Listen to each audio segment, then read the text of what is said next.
E, minha gente, super legal, né? E por isso, hoje nós teremos a Merry Merry Christmas, baby, a nossa japonesinha mais simpática da televisão brasileira.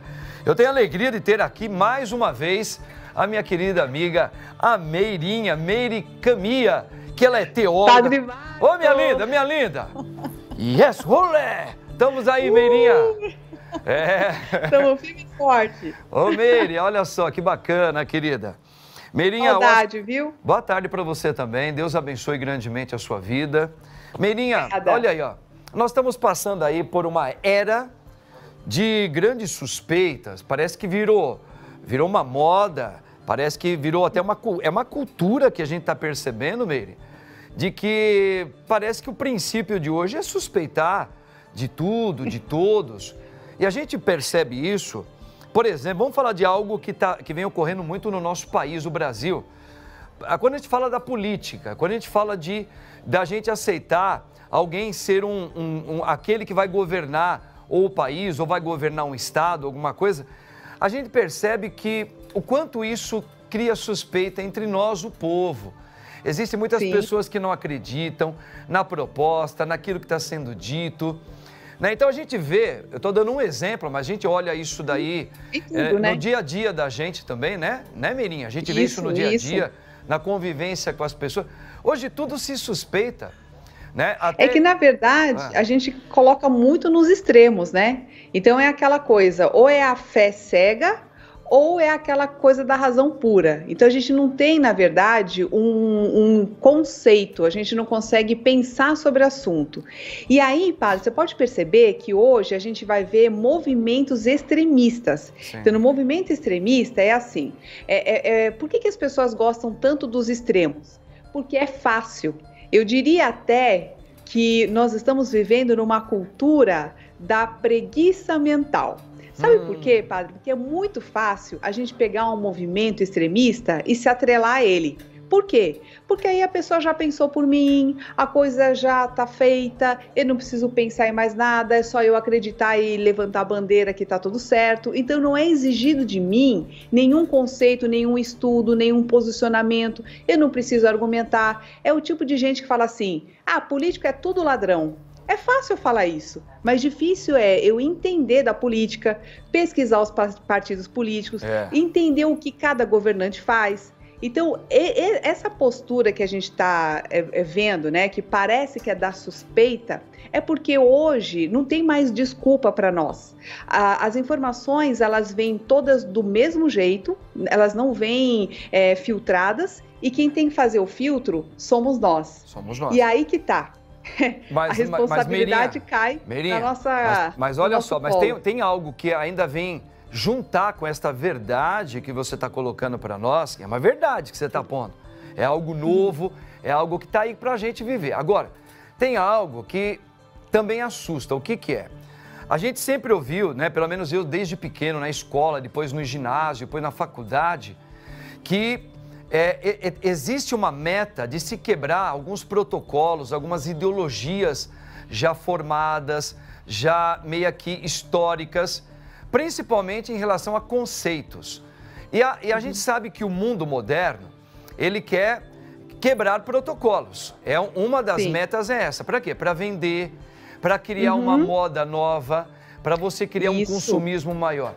Então, essa questão de não pensar, alguém já está pensando para você, existe uma cultura que também propositalmente fala assim, duvide disso que falam que está certo, duvide de que o paradigma de família é esse, que há séculos vem sendo recortado, duvide que para ser homem tem que ser assim, duvide que para ser uma mulher tem que ser assim, suspeite quando alguém fala que namoro tem que ser dessa maneira, ok? Que para você ser bonzinho tem que ser assim.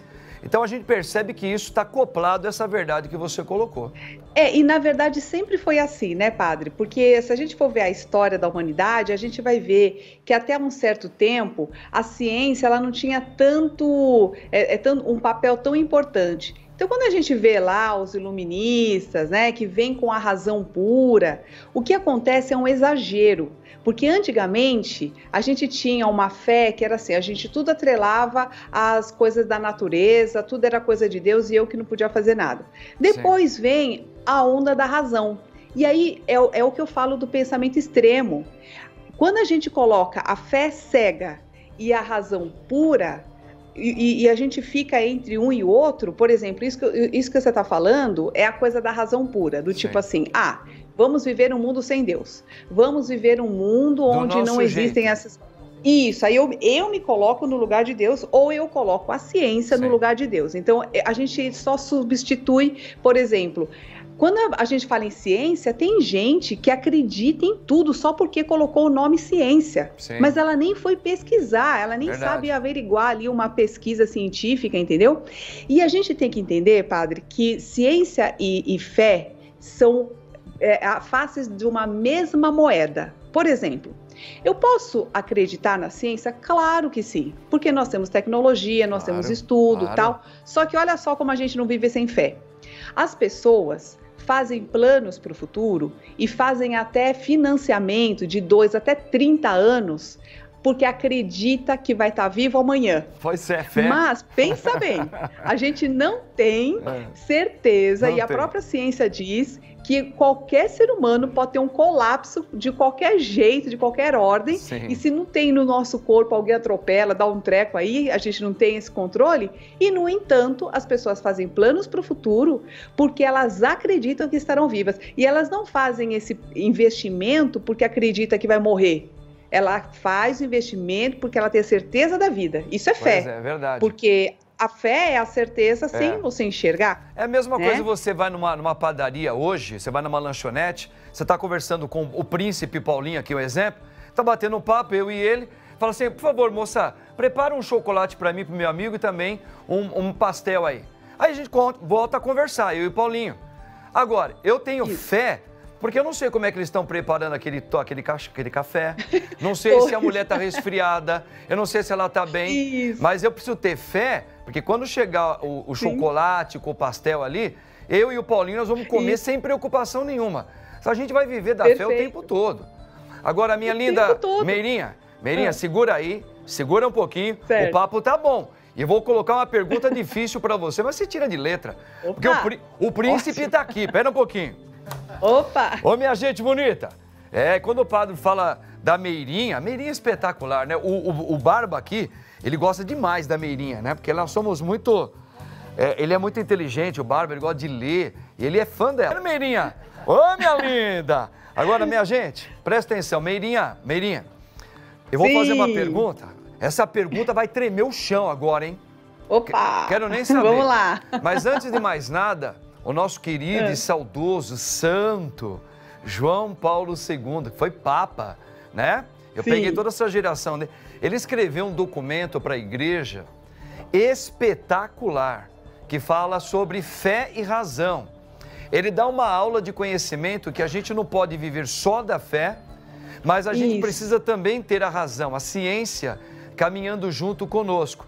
E aí o grande X da questão é como encontrar o equilíbrio. O homem precisa ter a fé, como você muito bem colocou, você é teóloga também, mas você também tem que também escutar a ciência, porque ela ajuda demais o ser humano, porque a ciência, ela também é uma luz de Deus que ilumina os homens a comprovar muita coisa boa, ok? Exatamente. A ciência, ela potencializa a nossa fé. Ela mostra que nós estamos no caminho certo, porque todo mundo tem uma intuição.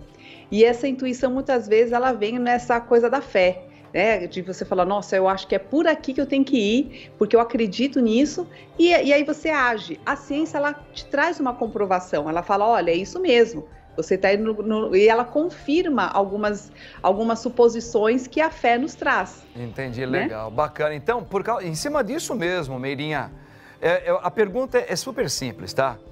Então, na sua opinião, como teóloga, como psicóloga e como uma amiga nossa também, os telespectadores te escutam muito e te seguem. Meire, o que nós podemos falar para esse nosso povo brasileiro tão sofrido? Mas está sofrido demais o povo brasileiro. Eu acho que nunca como hoje. E hoje ninguém mais está ouvindo tanta coisa, não está acreditando mais. Por exemplo, tem gente que não acredita na vacina, tem gente que acredita. Tem gente que não está acreditando mais no governo nenhum, acha que tudo virou bagunça, que não tem mais jeito. E assim isso é o pensamento extremista, né, padre? Fica assim, quando a gente não consegue pensar... Qual é a medida? Como é que nós temos que trabalhar um pouquinho isso? A justa medida, exatamente esse é o ponto que a gente tem que encontrar para ter paz de espírito. Então, o que eu aconselho para vocês que estão aí nessa coisa de não saber mais o que fazer? Veja bem, é a mesma forma como a gente cuida da saúde.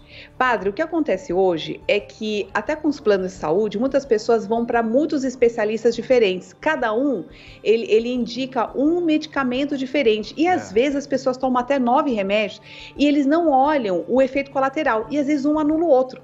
Então, o que acontece? Se o paciente não tiver a consciência de que ele precisa estudar um pouquinho das doenças que ele tem, ler a bula, discutir com os médicos, se empoderar, se responsabilizar por isso, ele vai estar perdido. Concorda comigo? Concordo. Porque os médicos não se comunicam. Por exemplo, estou dando um exemplo na questão da religião. Da religião não, desculpa, da medicina. Da medicina. Mas a mesma coisa acontece em todos os âmbitos. A gente vê com relação à questão mesmo da religião. Né? Então, assim, você vai ver uma postura que diz assim, gente, vamos ser assim assado. Aí a outra galera vem e fala, não, questiona todo o nosso modelo e diz que isso aqui não serve para nada. Desconstrói tudo. São modelos extremos, não dá certo. O que a gente precisa é se responsabilizar.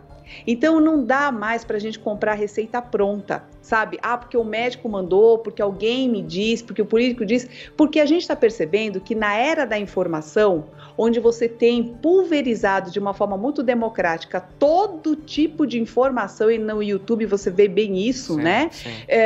Cabe a quem fazer a peneira? Cabe a cada um de nós. E é por isso que Deus deu uma grande bênção para nós, que é a consciência.